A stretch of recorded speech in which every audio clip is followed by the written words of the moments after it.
ॐ अज्ञानतिमिरान्धस्य ज्ञानाञ्जनशलाकया चक्षुरुन्मिलितं येन तस्मै श्रीगुरवे नमः। वाञ्छाकल्पतरुभ्यश्च कृपा सिन्धुभ्येव च पतितानां पावनेभ्यो वैष्णवेभ्यो नमो नमः। श्री कृष्ण चैतन्य प्रभो नित्यानंद श्री अद्वैत गदाधर शिवसदि गौरभक्त वृंद। हरे कृष्णा कृष्णा कृष्णा हरे हरे, हरे राम राम राम हरे हरे। हरे कृष्णा। सर्वप्रथम मैं अपने गुरुपाद पद्म ओम विष्णुपाद अष्टोत्तर शत श्री श्रीमद् भक्तिवेदांत माधव गोस्वामी महाराज के चरण कमलों में अनंत कोटि दंडवत प्रणाम ज्ञापन करता हूं। हम लोग श्रीमद् भागवत पुराण के 10वें स्कंध में गोपियों के द्वारा जो प्रणय गीत गाया गया है उसका हम श्रवण कर रहे हैं। 29वें अध्याय में 31वें श्लोक से 41वें श्लोक तक, तो उसमें हमारा 38वां श्लोक चल रहा है, तो हम लोग एक बार उसका उच्चारण कर लें। तन्नः प्रसीद व्रजिनार्दन त्यङ्घ्रिमूलम् प्राप्ता विसृज्य वसतिस्त्वदुपासनाशा त्वत्सुन्दरस्मितनिरीक्षण तीव्रकामा तप्तात्मनाम पुरुष भूषण देहि दास्यम्। गोपियां कह रही हैं कि हे पुरुष भूषण, हे पुरुष रत्न, पुरुषों में आभूषण स्वरूप, हे पुरुषोत्तम, आप हमें अपना दास्य प्रदान करो। कैसे प्रदान करो? सबसे पहले आप प्रसन्न हो जाओ हमारे ऊपर, हम पर कृपा करो। जब प्रसन्न होंगे तभी तो कृपा करोगे ना, और कृपा करके दास्य दोगे हमको। तो पहले आप प्रसन्न हो जाओ, हमारे दुखों का नाश करो। क्यों? क्योंकि हम आपके चरणों में आई हैं। ते अंघ्रि मूलम, हम आपके चरणों में आ गई हैं। विसृज्य वसति, सब कुछ छोड़ दिया हमने घर में आसक्ति अपनी। तदुपासनाशा, आपकी उपासना करने की आशा से, आपकी उपासना करने की, आपका भजन करने की आशा से हमने अपने घर में जो हमारी मोह ममता आसक्ति इत्यादि थी उस सबको अच्छी प्रकार से छोड़ दिया है, और अब आपके चरणों में आ गई हैं। इसलिए आप हमारे दुखों को दूर करो और हम पर प्रसन्न हो जाओ।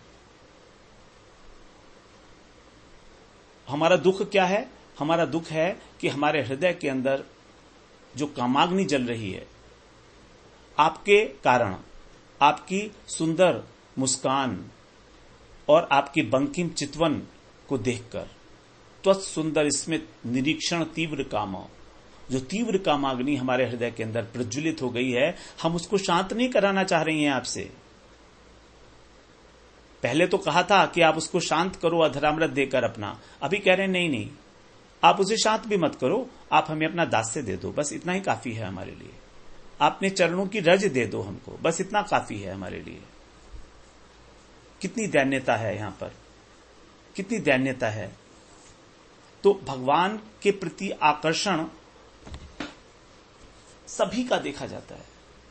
त्रिभंग भंगिम रूपम वेणु रंध्र करांच करार्चितम, भगवान का स्वरूप कैसा है? त्रिभंग ललित। यहां तक कि जो ज्ञानी भक्त हैं वो भी भगवान के सौंदर्य का गान करते हैं। भीष्म महाराज तो परम ज्ञानी हैं, ऐश्वर्य ज्ञान संपन्न भक्त हैं भगवान के।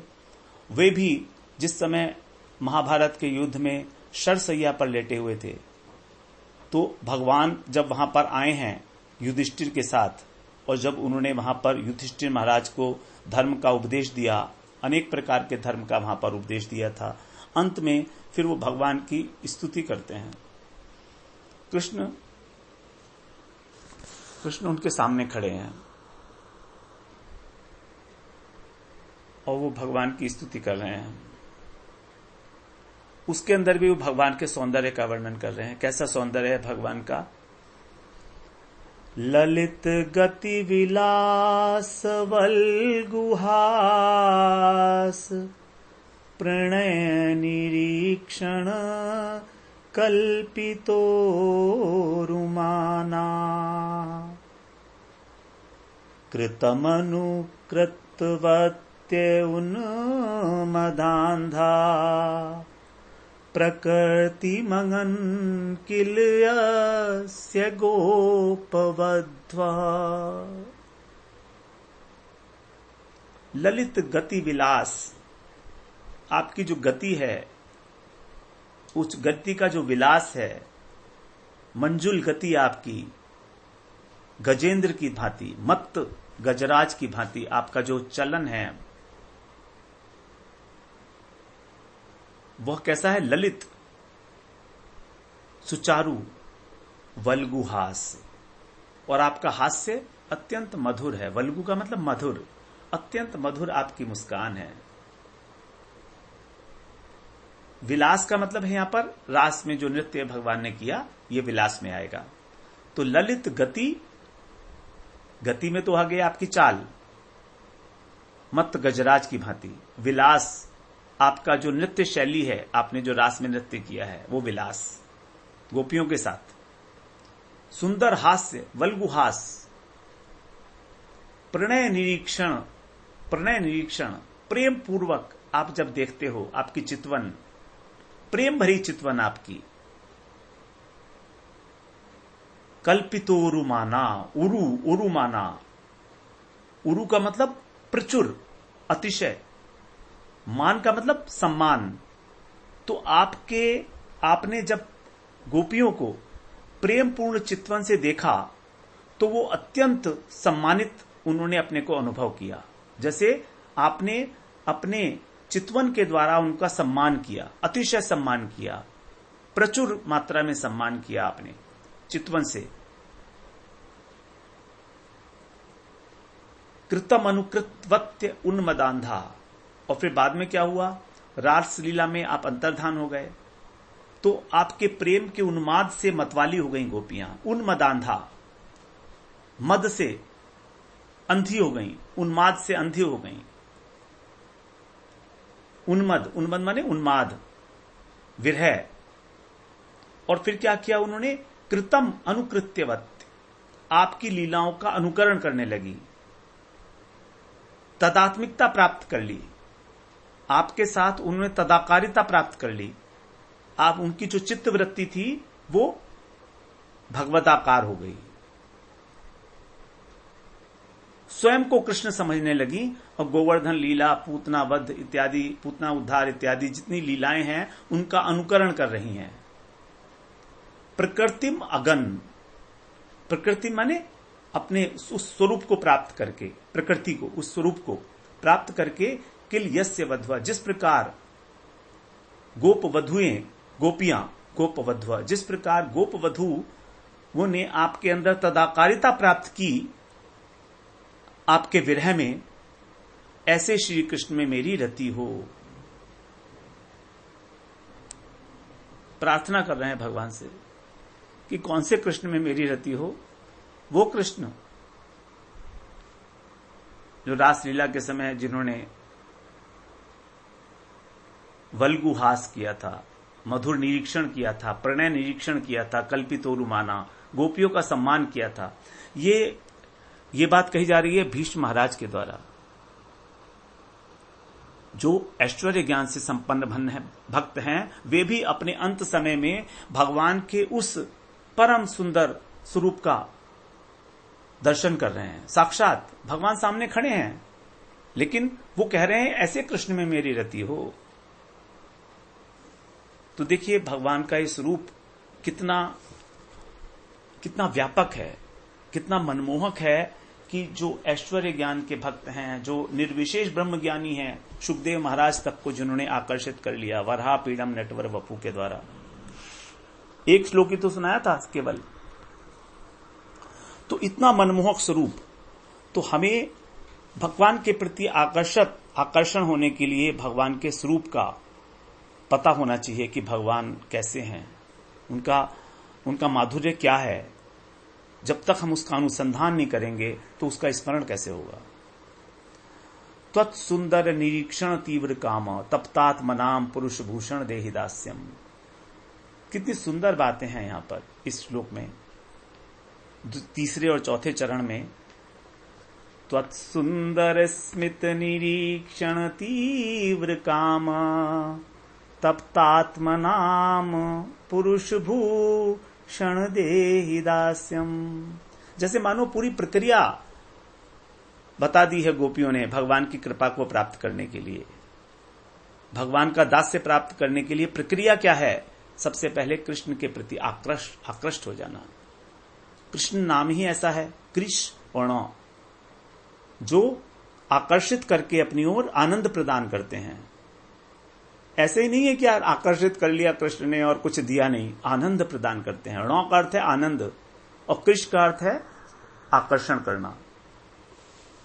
तो इस कृष्ण नाम के अंदर ही आकर्षण और आनंद भरा पड़ा है। कृष्ण कृष्ण कृष्ण। साधारण तो है ना, है जब बोलेंगे तो कितना ट्विस्ट होती है जीभ भी। कृष्ण, राम कहना कितना आसान है, सीधे साधे बेचारे राम, मर्यादा पुरुषोत्तम राम, लेकिन ये तो लीलाधारी, लीला पुरुषोत्तम। त्वत्सुंदर स्मित निरीक्षण तीव्र काम तप्तात्म नाम पुरुष भूषण देहि दास्यम। हे पुरुष भूषण, आप हमको अपना दास्य प्रदान करो, आप अपना दास्य हमें प्रदान करो। तो गोपियों की बार बार यही एक उत्कट इच्छा है कि भगवान किसी प्रकार उन्हें अपना दास्य प्रदान करें। यदि गोपियां कह रही हैं कि आप जो हमसे कह रहे हो कि हमें अपने पतियों का त्याग नहीं करना चाहिए, ये आपकी धूर्तता है, केवल आपकी धूर्तता है। ये वास्तव में आप ऐसा चाहते नहीं हो। अपने प्रेम भाव को छिपाकर गोपियां और उत्कंठा व्यक्त करते हुए कह रही हैं कि हमारी जो आत्मा है वो जल गई है, तप्त हो गई है आपके निरीक्षण से, आपके चितवन से। इसीलिए हम अपने घर को छोड़ने में हमने किसी प्रकार का कोई रीथॉट नहीं किया, सोचा नहीं, हमने कोई विचार विमर्श, कोई डिस्कशन नहीं किया। We just left it in a blink of the second, we did it. जो करना है वो कर दिया। ऐसा नहीं कि सोच विचार कर रहे हैं घर छोड़ें कि नहीं छोड़ें, घर छोड़ दिया तो क्या होगा, ये होगा वो होगा and all that. No, nothing of the sort. हम लोग आपके प्रति इतनी अधिक आकर्षित हो चुकी हैं और हमारे हृदय की अग्नि इतनी प्रज्वलित हो गई है कि हमें इन बातों का कोई हमारा कोई मतलब ही नहीं रहा, इन बातों का कोई अर्थ नहीं था। और ना ही हमें कोई इसमें दोष दिखाई दिया कि हमने अपना घर छोड़ा, क्योंकि उस घर में रहने का फायदा क्या जहां पर हमारा मत ही ना हो। जब हमारा मन आपके पास है, हमारा चित्त आपके पास है, यहां तक कि हमारे हाथ और पैर भी आपने हरण कर लिए, तो अब और क्या रह गया हमारे पास? क्या करेंगे घर में रह के हम? तो जिस समय व्यक्ति इस प्रकार से भगवान के प्रति व्याकुल हो जाता है, तब उसको कुछ भी नहीं दिखता है।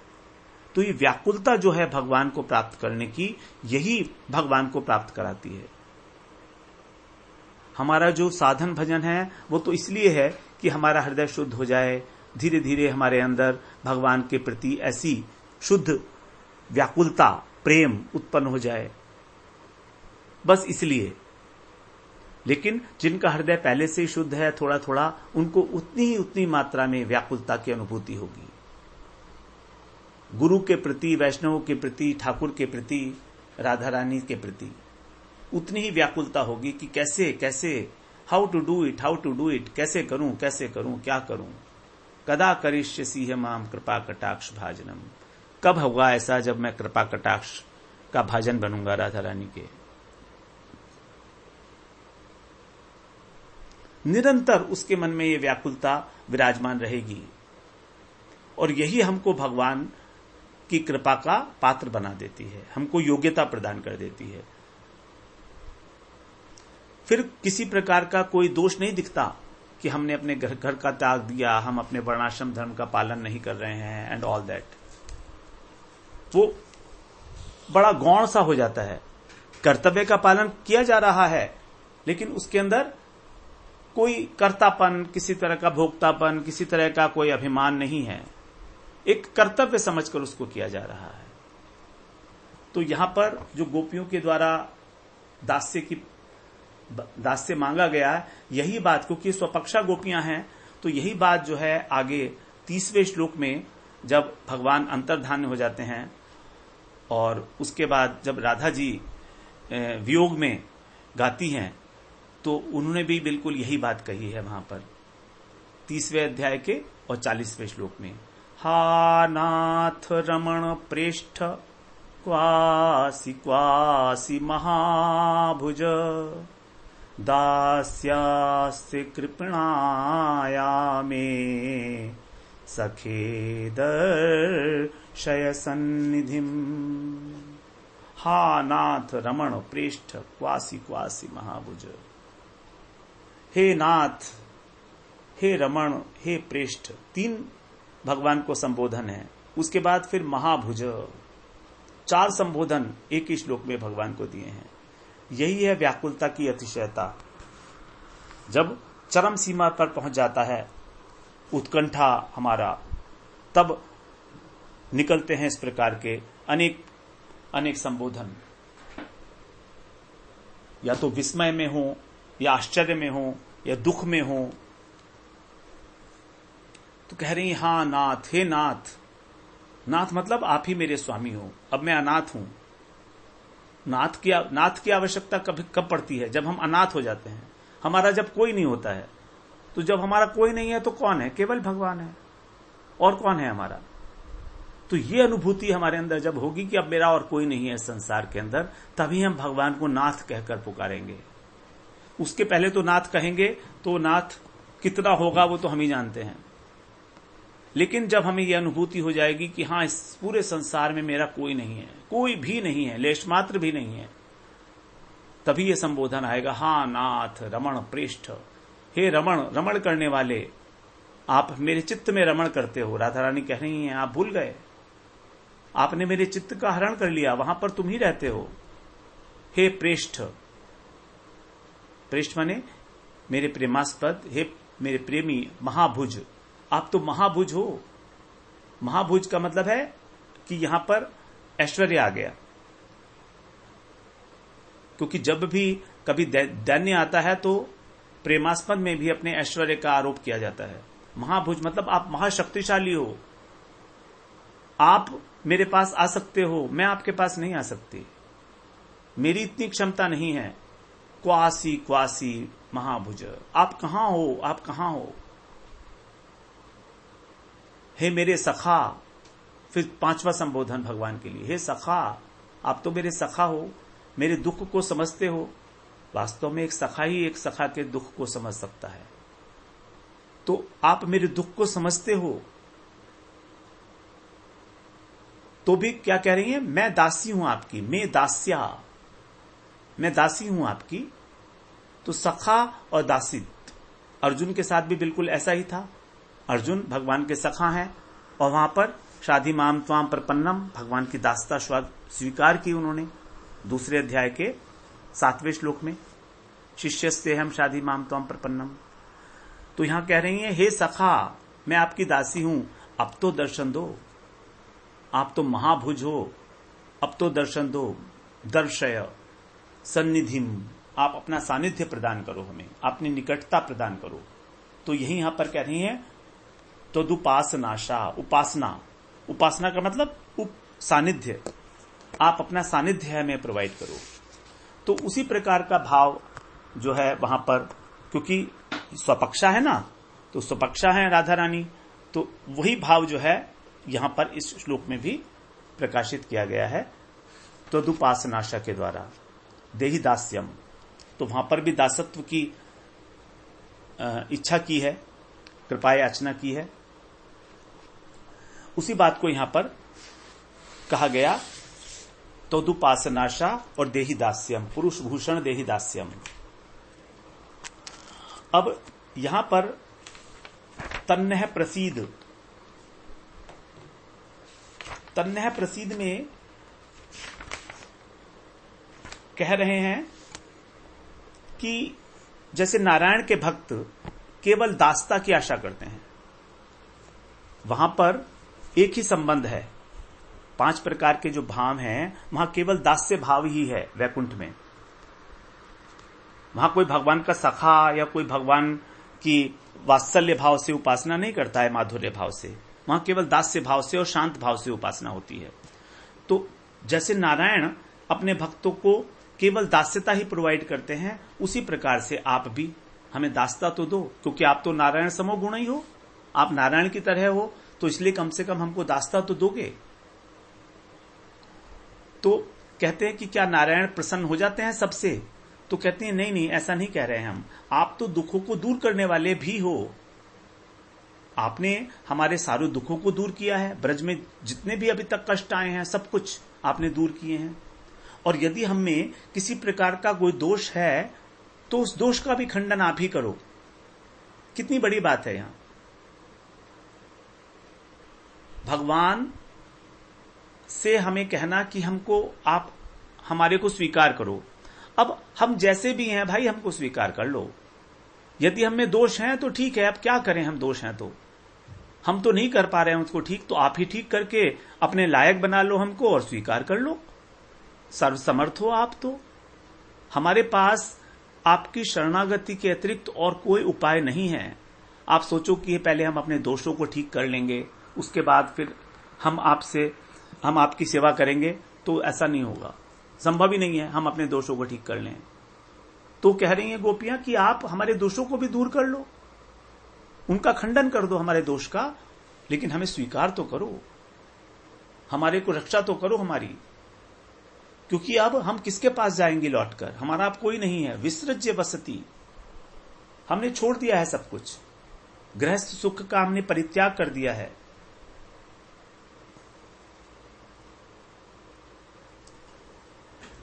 तो कहते हैं अच्छा ठीक है, तुमने गृहस्थ सुख का परित्याग कर दिया है, लेकिन कोई ना कोई सुख तो तुम चाहती ही हो मुझसे, तभी तो तुम आई हो मेरे पास।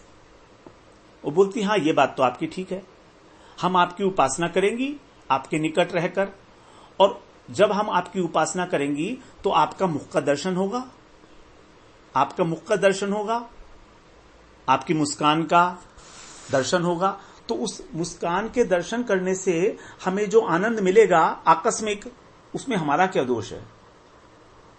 वो तो मिलेगा ही मिलेगा हमको। तो दोष तो आपके मुख का ही होगा ना। दोष तो आपके मुख का ही होगा। तो फिर कृष्ण ने कहे कि अच्छा आपने कहा कि हमारे हृदय में जो कामाग्नि है आप उसको दग्ध करो, आपने दग्ध किया है तो आप ही उसको बुझाओ। तो ये तो आपके लिए ठीक बात नहीं है, अनुचित बात है। तो बोलती है बिल्कुल ठीक है, आप उसको मत करो, हम तो केवल आपका दासत्व चाहती हैं, हम आपकी पत्नी नहीं बनना चाहती हैं, हम आपकी पत्नी बनना नहीं चाहती हैं। तो यहां वल्लभाचार्य जी ने, जो पुष्टि मार्ग के आचार्य हैं श्री वल्लभाचार्य जी, उन्होंने कहा है यहां पर कि गोपियां केवल दासित्व की प्रार्थना कर रही हैं, वो विवाह के लिए नहीं कह रही हैं भगवान से, क्योंकि विवाह के लिए तो उपनयन संस्कार इत्यादि सब होना पड़ेगा, और अभी कृष्ण का तो कोई उपनयन संस्कार हुआ नहीं है ब्रज में। इसीलिए हम तो बहुत सारी गोपियां हैं, तो उनमें से कुछ कन्याएं हैं, कुछ परोढ़ा हैं, परोढ़ा का मतलब विवाहिता है, और इन दोनों अवस्थाओं में ही अथवा किसी भी अवस्था की क्यों ना हो, प्रत्येक अवस्था की गोपी आपकी दासी बनने के योग्य तो है। हम आपसे विवाह करने के लिए तो कहे नहीं है। तो दासी बनना आपके लिए, हमारे को कोई दोष उसमें नहीं लगने वाला है। तो सनातन गोस्वामी पाद ने भी यहां पर बताया है कि कृष्ण से विवाह होने पर पत्नी रूप से कृष्ण की सेवा करने की अपेक्षा उपपति के रूप में जो भगवान की सेवा की जाती है, उसमें महासुख की प्राप्ति होती है। क्योंकि यहां पर गोपियां दासी विशेष होने की प्रार्थना कर रही हैं।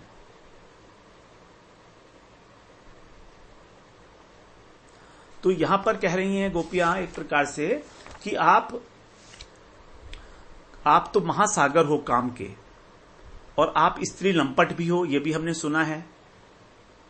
तो हम युवतियां होकर भी आपको उपासना करना चाहती हैं आपकी, वो भी केवल आपको सुख देने के लिए।